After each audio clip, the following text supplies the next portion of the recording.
सद्गुरूंचे पुण्यस्मरण.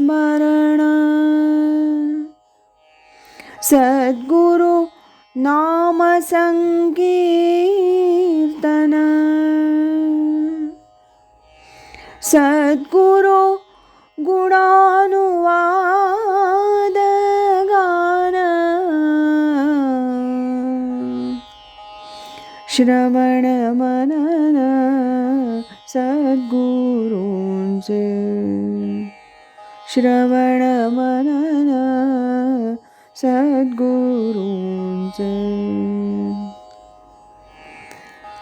आज ऐकूया स्वामी स्वरूपानंद एक अलौकिक राजयोगी या ग्रंथातील प्रकरण 5 आणि अवधूत घरा आले याचा भाग 4. आणि अवधूत घरा आले. 1964 साल मध्याला आलं होतं. असाच एका पहाटे ध्यानाला बसलो होतो. नेहमीच जमायचं नाही, पण त्या दिवशी का कुणास ठाऊक ध्यान कसं उत्तम जमलं होतं. त्या ध्यानात कल्पना निमाली होती, प्रवृत्ती शमली होती, मन बरंच शांत असं झालं होतं. जेथ पुढील पैस पारुखे, मागील स्मरावे ते ठाके, अशी काहीशी अवस्था झाली होती. तो आपण दूर दूर आकाशात एखाद्या निळ्या चांदणीकडे जात आहोत असं काहीतरी झालं. आणि नंतर थोड्या वेळातच भ्रूमध्यात प्रकाश पडला. त्यात घेऊ लागलो एका अवधूताचं दर्शन. ते दर्शन होतं अनंत कोटी ब्रह्मांड नायक राजाधिराज योगीराज श्री अक्कलकोट स्वामी समर्थांचं. माझ्या या ध्यानात स्वामींनी मला एक मंत्र दिला. तो नंतरसुद्धा मला स्पष्ट असा आठवत होता. या प्रकारानंतर अगदी आश्चर्यमग्न असा होऊनच मी त्या दिवशी ध्यानातून उठलो होतो. बाहेर उजाडलं होतं. नंतर सकाळी मी मोठ्या आनंदात असाच होतो. त्या आनंदाच्या भरात एक हार आणला. तो स्वरूपानंदांच्या फोटोलाच घातला, कारण त्यापूर्वी मी अक्कलकोट स्वामींचा भक्त कधीच नव्हतो. माझ्या घरी त्यांचा फोटो नव्हता. नंतरच्या काळात मनात खूपच विकल्प येऊन गेले. मी स्वरूपानंदांचा शिष्य आणि मध्येच हे दुसरे स्वामी कोण? त्यांनी दिलेला मंत्र कसा करू? अनेक शंका कुशंका मनात येऊ लागल्या. 2 गुरु ही कल्पनाच मला असह्य करणारी अशी होती. परमार्थात ज्यांनी म्हणून 2-2, 3-3 गुरु केले, इकडे तिकडे धाव घेतली, त्या व्यक्तींच्या परमार्थाचा बोजवारा झालेला मी पाहिला होता.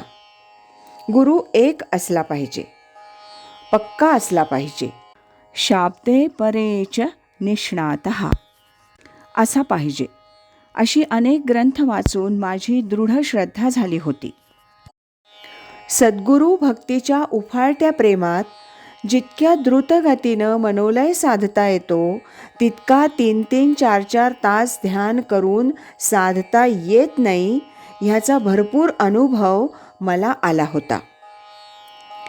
या सर्व शंका कुशंका मनात असतानाच 1 महिन्यानंतर असा मी पावसला स्वामींच्या दर्शनास म्हणून निघालो.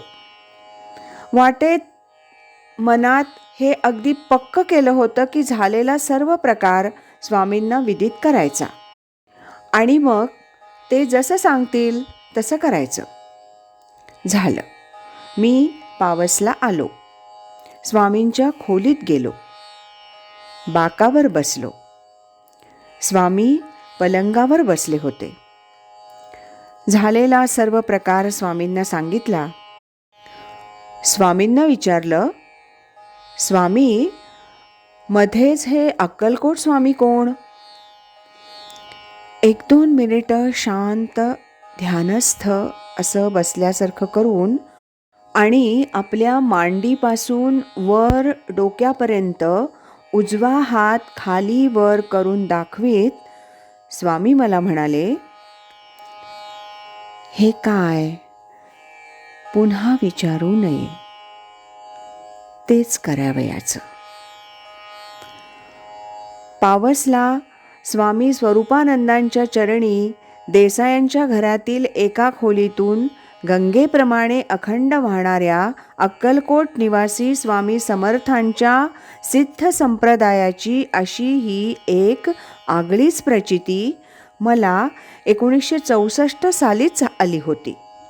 ही गोष्ट मी अगदी गुप्त अशी माझ्याजवळच ठेवली होती.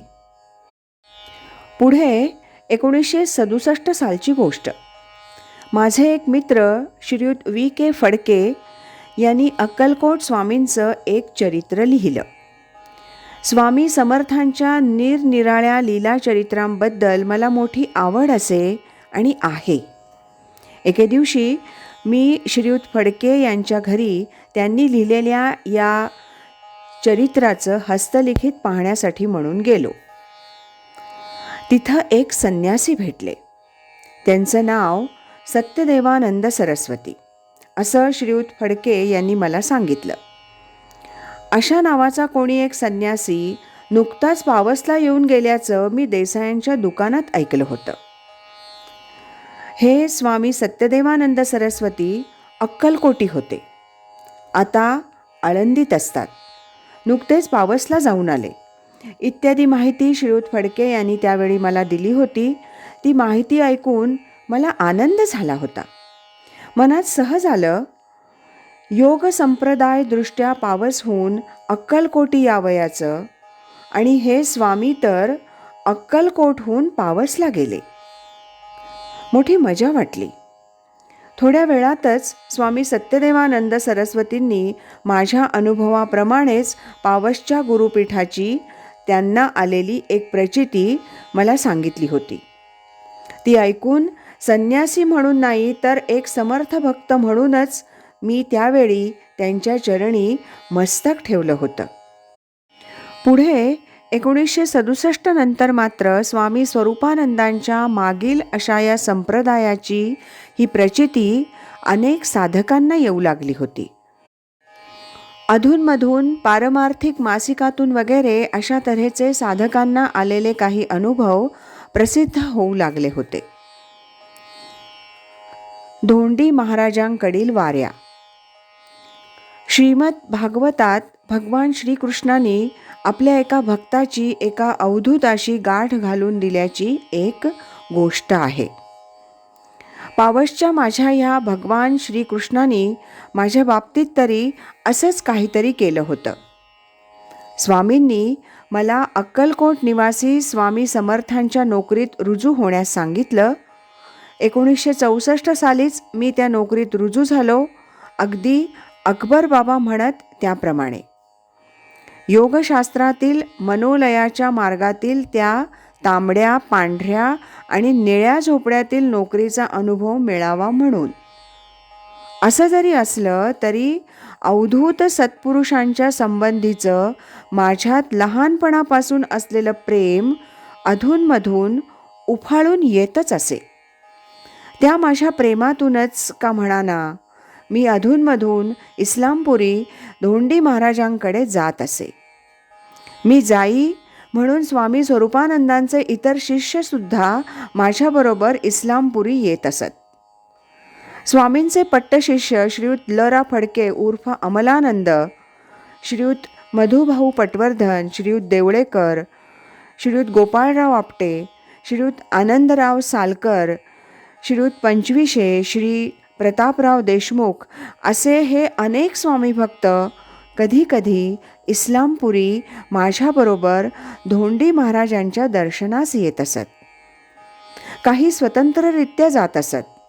इतर स्वामी भक्तांना इस्लामपुरी घेऊन येण्याचा माझा हा अव्यापारेषु व्यापार धोंडी महाराजांना कदाचित आवडला नसावा आणि म्हणूनच की काय इस्लामपूरच्या ह्या अवधूतानं ह्याबद्दल मला शासन करण्याचं ठरवलं असावं. त्यातूनच घडलेली ही एक विलक्षण गोष्ट.